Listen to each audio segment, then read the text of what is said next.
Հայ առաքելական եկեղեցու մասին պետք է մտածի հայ ժողովուրդը, ոչ թե Ռուսաստանի արտաքին գործերի նախարարը, բայց զարմանալի է, որ պաշտոնական Երևանը նույն կերպ չի արձագանքում, երբ Ֆրանսիայի նախագահ Էմանուել Մակրոնն է միջամտում Հայաստանի ներքին գործերին, փաստացի աջակցություն հայտնելով եկեղեցու դեմ Հայաստանի իշխանությունների գործողություններին։ Եվրոմեդիա 24-ի հետ զրույցում այսպիսի տեսակետ հայտնեց Սթենֆորդի համալսարանի քաղաքագիտության դոկտոր Արթուր Խաչիկյանը, մեկնաբանելով Ռուսաստանի արտգործնախարար Սերգեյ Լավրովի հայտնած մտահոգությունը հայ առաքելական եկեղեցու շուրջ ստեղծված իրավիճակի մասին, ինչպես նաև Հայաստանի վարչապետի եւ Ֆրանսիայի նախագահի երեկվա հեռախոսազրույցը, որի ընթացքում Էմանուել Մակրոնը աջակցություն էր հայտնել Փաշինյանի բարեփոխումներին։ Հեղինակավոր քաղաքագետը Մակրոնի այս խոսքը համարում է բացահայտ միջամտություն Հայաստանի ներքին գործերին եւ աջակցություն եկեղեցու եւ հոգեվորականների նկատմամբ Փաշինյանի բռնաճնշումներին, Ֆրանսիայի նախագահին անվանելով երկերեսանի ստախոս եւ քաղաքական մարմնավաճառ։ Ինչ վերաբերվում է Լավրովի հայտարարությանը, իհարկե Ռուսաստանի արտաքին գործերի նախարարը չպետք է մտածի մեր եկեղեցու մասին, դրա մասին պետք է մտածի մեր ժողովուրդը, բայց միաժամանակ, երբ որ Մակրոնն է խառնվում մեր ներքին գործերի մեջ, այդ երկու երեսանի սուտխոսան ֆրանսիացի անձը, որը մեզ տարիներով խոստանում էր օգնություն եւ ոչ մի կոնկրետ բան չարեց, որը համոզեց այս խմբի ղեկավարին ծախել Արցախը, կողքը նստած էր, երբ Արցախը հանձնեցին, եւ որը մեզ համոզում էր, որ մենք բուֆերային գոտի պետքա դառնանք, որը վերջերս ասեց, որ սատարում է հարձակմանը հայ եկեղեցու վրա եւ դուք տեսնեիք, թե ինչ մեկնաբանություններ են գնում ֆրանսիացիները, իրան անվանելով երկու երեսանի,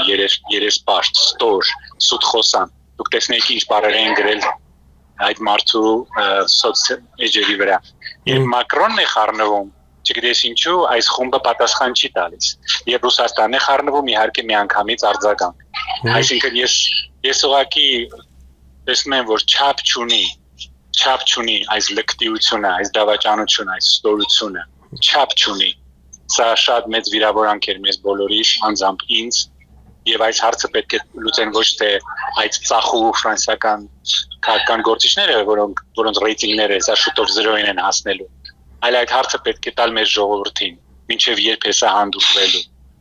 այս բռնաբարությունը, մինչեւ երբ է հանդուրժվելու, սա մեր հարցն է, որը պետք է տալ մեր ժողովրդին։ Եկեղեցու եւ ամենայն հայոց կաթողիկոսի դեմ Փաշինյանի ձեռնարկած մեծ արշավը, այդ թվում նախորդ շաբաթվա դեպքերը Տավուշի թեմի առաջնորդ Բագրատ arczepiskopos Գալստանյանի, Շիրակի թեմի առաջնորդ Միքայել arczepiskopos Աջապահյանի, այլ հոգևորականների ձերբակալություններն ու կալանավորումը, ուժային կառույցների տարբեր ստորաբաժանումների մայր աթոռի տարածք մտնելը Արթուր Խաչիկյանը համարում է աննախադեպ երևույթ, տեղի ունեցածը համեմատելով ստալինյան բռնաճնշումների հետ։ Սա խայտառակություն է, որը շարունակում է ամեն օր եւ ամեն օր մենք ցավ ենք ապրում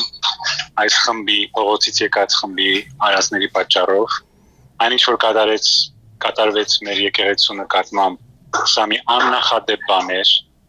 Երևի վերջի անգամ այսպիսի բան արել էր Ստալինը 30-ական թվականներին։ Մենք բոլորս շատ մեծ շոկ ապրեցինք, տեսնելով հարձակում մեր եկեղեցու վրա, մեր վեհապարի վրա, մեր եկեղեցական աշխատողների վրա այդ բռնի հարձակումը, այսպիսի բան անգամ պարսիկները, թուրքերը, արաբները երևի չէին արել։ Սա մի ամոթալի էջ է, որը մեր պատմության մեջ կմնա որպես խայտառակություն եւ սա սերունդները կհիշեն։ Ես մեծագույն ցավ ապրեցի եւ շատ ուրիշ մարդկանց հետ միասին մենք ուղղակի շոկի մեջ ենք, թե ինչպես այս հրահանգները կատարվեցին եւ ինչպես գտնվեցին մարդիկ, ովքեր կարողացան կատարել այս հրամանները։ Եվ սրա համար պատասխան են տալու այն մարդիկ, ովքեր դավաճանեցին եւ մեր ժողովրդին, եւ արցախցիներին, եւ հայաստանցիներին, եւ հիմա մեր եկեղեցուն։ Քաղաքագետն ապշած է հայ հասարակության մեծամասնության անտարբերությունից եւ հռետորական հարց է բարձրացնում, թե որքան է ժողովուրդը հանդուրժելու իր սրբությունների ոտնահարումը։ Այս հարցը պետք է տալ մեր ժողովրդին։ Էլ ինչ ենք մենք հանդուրժելու։ Վաղը որ խաչերը հանեն եկեղեցիների, Ալիևը որ սրանց կարգադրի խաչերը հանել եկեղեցիներից, դա էլ են անելու։ Վաղը եթե ասեն Տիտերնագաբերտը փակեք, Մատենադարանի մատյանները հանձն եք, որտեղ դա արևմտյան Հայաստանից է, ուրեմն ձերը չէ։ Դա էլ ենք հանդուրժելու, մինչև երբ է սա գնալու։ Եվ մեր ժողովրդի անտարբերությունը մինչև երբ է գնալու։ Եվ տեսակ գազանաբար ծեծեցին այն մարդկանց, ովքեր փորձում էին Էջմիածնից հասնել Երևան։ Գազանաբար, երբ այս սուտ խոսան խումբը իրենց շան հետ միասին ճանապարհով գալիս էր Երևան, ոչ ոք իրանց չէր ծեծում։ Իսկ նրանք հարձակվեցին, մանկան ծեծեցին։ Եվ իհարկե Մակրոնի աչքին դա չերևաց։ Նա քաղաքական մարմնավաճառ է այդ անձը, որը մեզ խափում էր իր քաղցր գրառումներով Twitter-ի վրա եւ ոչինչ չարեց, նստեց սրակող կերպ որ նա Արցախը հանձնեց։ Իր միակ նպատակն է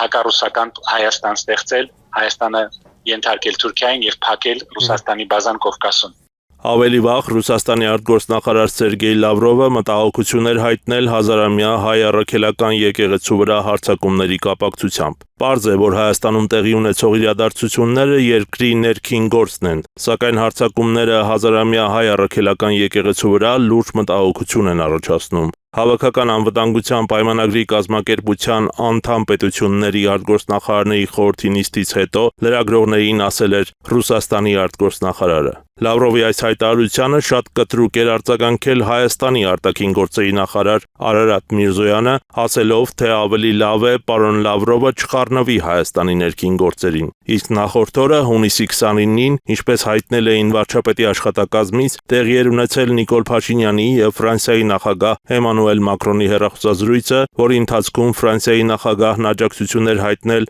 Հայաստանում ընթացող բարեփոխումների օրակարգին եւ Հայաստանի կառավարության որդեգրած խաղաղության ռազմավարությանը։ Արամ Սարգսյան, Անդրանիկ Պետրոսյան, Եվրոմեդիա 24